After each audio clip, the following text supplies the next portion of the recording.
ఉపదేశం లేకుండా పంచాక్షరి చేస్తే సత్ఫలితం ఇస్తుంది, అందులో ఏమీ తేడా లేదు. అయితే ఉపదేశం లేకుండా చేస్తే దానికి సాధ్యమంత్రము అని పేరుట. అది ఉపదేశం పొంది చేస్తే సిద్ధమంత్రము అని పేరు దానికి. పైగా ఉపదేశం లేకుండా చేసిన దానికంటే ఉపదేశం పొంది చేసేది 1,000,000 రెట్లు ఎక్కువ ఫలితం ఇస్తుంది. ఇప్పుడు ఇవ్వబోతున్న మంత్రం పంచాక్షరి, నారదుడు అమ్మవారికి. అందుకు పంచాక్షరి వైభవం ఇది. అందుకు ఉపదేశం లేకుండా సాధ్యమంత్రము, ఉపదేశం పొందితే సిద్ధమంత్రం. మనకు ఉపదేశం ఇచ్చినవాడు మంత్రంలో సిద్ధి పొందినవాడు అయ్యనుకోండి, అప్పుడు ఆ మంత్రం సుసిద్ధ మంత్రం అవుతుందట, ఇంకా గొప్పదైపోతుంది. అందుకే పంచాక్షరి లాంటి మంత్రం లేదు, దాన్ని ఉపదేశించడానికి సరైన గురువు దొరికాడు, మహాయోగం ఇది. ఇది పంచాక్షరి మంత్ర సంప్రదాయం. ఇది అలాంటి మంత్రాన్ని గురువు ద్వారా పొందాలి గనక అమ్మవారు అడుగుతున్నారు.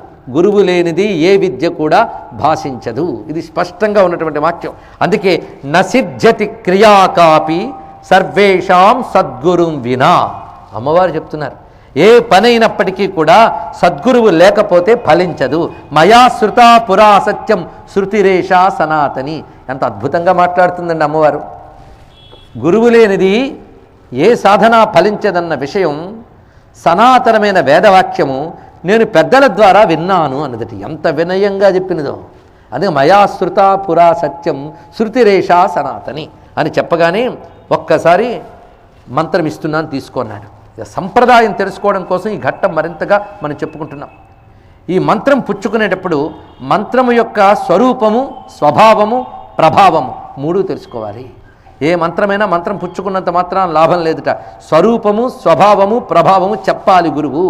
ఒకవేళ గురువు చెప్పకపోతే శిష్యుడు అడిగి తెలుసుకోవాలి, లేకపోతే మంత్రం జడంగా చేస్తాం. కానీ స్వరూప స్వభావ ప్రభావాలు తెలిస్తే మంత్రాన్ని శ్రద్ధగా చేస్తాం, అది ఫలిస్తుందట. మంత్రం చేస్తున్నప్పుడు అనుభూతి కూడా లభిస్తున్నది. అందుకే ఇక్కడ ఒక మాట చెప్తున్నాడు, అవోచశ్చ వచస్తాంత్వం శ్రద్ధాముత్పాదయన్ మునే. శ్రద్ధాం ఉత్పాదయన్. శ్రద్ధ అంటే తాను చెప్పే శాస్త్రవాక్యంపై విశ్వాసం కలిగించడం శ్రద్ధ అంటే.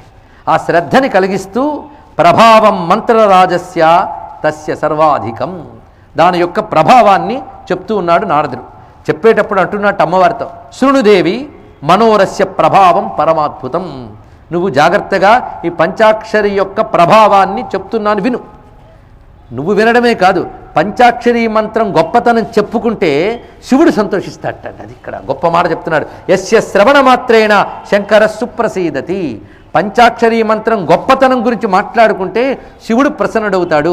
మంత్రోయం సర్వమంత్రాణం అధిరాజశ్చ కామదః భుక్తిముక్తి ప్రదోత్యంతం శంకరస్య మహాప్రియ. శివునికి అత్యంత ప్రీతిపాత్రమైన ఈ మహామంత్రము మంత్రముల్లో అధిరాజు అని చెప్పబడుతున్నది.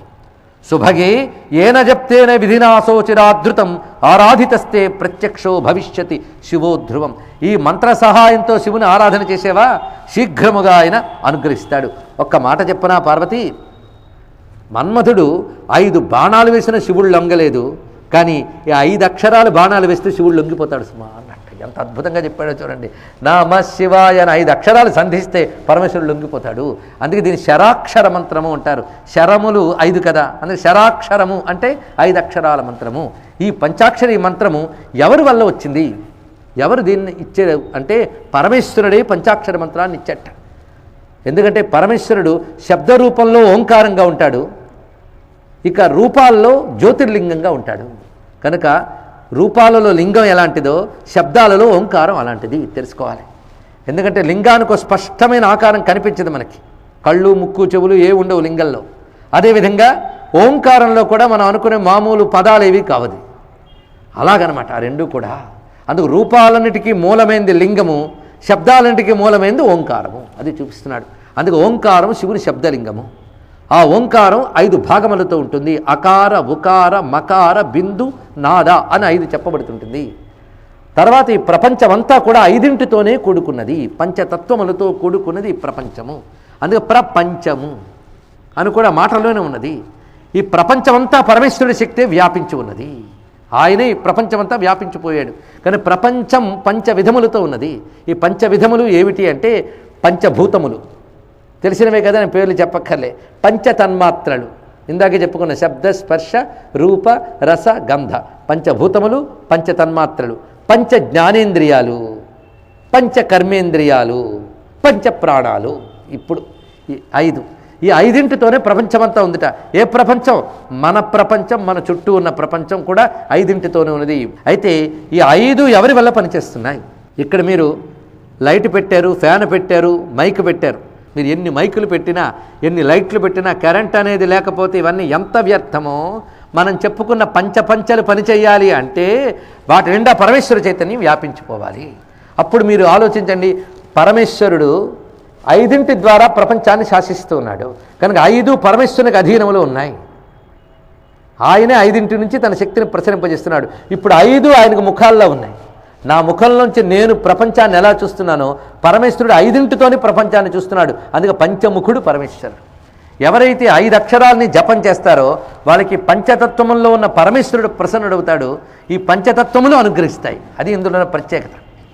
అందుకు పంచగా చెప్పబడుతున్న ప్రపంచమంతా విస్తరించిన పరమేశ్వరుని అనుగ్రహం పొందడానికి పనికొచ్చే మంత్రం పంచాక్షరి.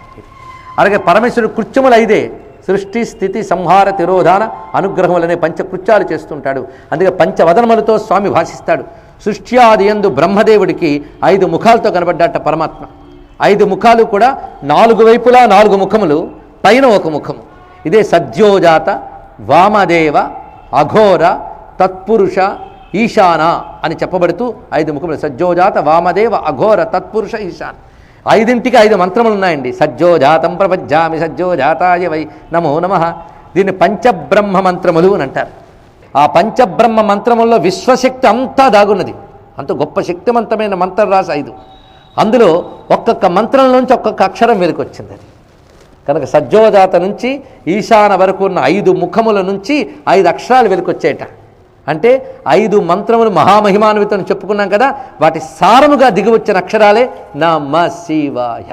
ఈ 5 అక్షరాలు జపిస్తే ఆ పంచబ్రహ్మ మంత్రములు జపించిన ఫలితం వస్తుంది. విశ్వమూలమైన ఆ పంచబ్రహ్మ మంత్రములు. అందుకే స్వామి ఒక్కొక్క ముఖం నుంచి ఒక్కొక్క అక్షరం చెప్పున్న నమశివాయ అనే 5 అక్షరములు బ్రహ్మదేవుడికి బోధించాడు.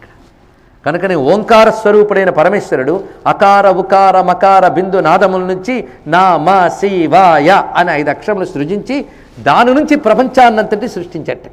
అక్కడి నుంచి పంచభూతములు, పంచతన్మాత్రలు ఇవన్నీ వచ్చాయి. అందుకే సర్వ ప్రపంచ శక్తి దాగిన మహామంత్రం పంచాక్షరి. ఇది దాని యొక్క మహిమ. ఇది సాక్షాత్ పరమేశ్వరుడే బ్రహ్మదేవుడికి తొలుతూ ఉపదేశం ఇచ్చాడు. ఆ తర్వాత బ్రహ్మదేవుడు, విష్ణువు ఇత్యాదులందరూ ఈ మంత్రాన్ని అనుసంధానం చేసుకుని శివార్చన చేశారు. అలాంటి మహా పంచాక్షరి విద్యని ఇక్కడ సాక్షాత్ నారదుల వారు ఉపదేశిస్తూ ఉన్నారు అమ్మవారికి. ఈ దివ్యమైన 5 అక్షరాల్లో సమస్త విశ్వతత్వము దాగున్నది. శివుని యొక్క 5 ముఖాల నుంచి వచ్చింది. ఈ ప్రపంచం కూడా లయమయ్యేటప్పుట ఈ సర్వ ప్రపంచము పంచాక్షరంలో లయమవుతుందట. ఈ పంచాక్షరి ఓంకారంలో లయమవుతుందట. ఈ ఓంకారం పరమేశ్వరుడు లీనమవుతుందట. మళ్ళీ సృష్టి ప్రారంభమైనప్పుడు తిరిగి పరమేశ్వరుడి నుంచి ఓంకారం, ఓంకారం నుంచి పంచాక్షరి, అక్కడి నుంచి వేదాది విద్యలు ఉద్భవిస్తాయట. అందుకే వేదాది విద్యలకి మూలం పంచాక్షరియే. ఆ కారణం చేతనే అక్షరాభ్యాసం చేసేటప్పుడు పంచాక్షరితోనే మనం అక్షరాభ్యాసం చేస్తున్నాం. ఎందుకంటే ఈశాన సర్వ విద్యానాం ఈశ్వర సర్వభూతానాం, సర్వ విద్యలకి దేవత అయినటువంటి వాడు ఆ పరమేశ్వరుడు. ఆయన నుంచి అక్షర విద్యలు కూడా ఉత్పన్నమయ్యాయి. ఈ 5 ఆ మూలమైన ప్రణవంలో 5, వీటి నుంచి ఒక్కొక్క దాని నుంచి 10 చొప్పున్న 50 మాతృకా వర్ణములు బయటకు వచ్చేట. కానీ అక్షర విద్యలకు కూడా మూలం అది. పంచాక్షరి భాష్యము శంకర భగవత్పాదుల వారి యొక్క ప్రథమ శిష్యులు, ప్రధాన శిష్యులైన పద్మపాదాచార్యుల వారు అద్భుతంగా చేశారండి. పంచాక్షరి ఎలాంటి విద్య అంటే ఇహంలో కావలసిన సుఖాలు ఇస్తూనే మోక్షానికి కావలసిన జ్ఞానం ఇవ్వగలదట. అందుకే పంచాక్షరి మంత్రంలో అహం బ్రహ్మాస్మి తత్వమసి లాంటి మహావాక్యముల అర్థము ఆయన వెలికి తీసి చూపించారు. మొత్తానికి మనకు అంతుపట్టని అర్థములు కలిగిన మహామంత్రానికి నమస్కారం చేసుకుందాం.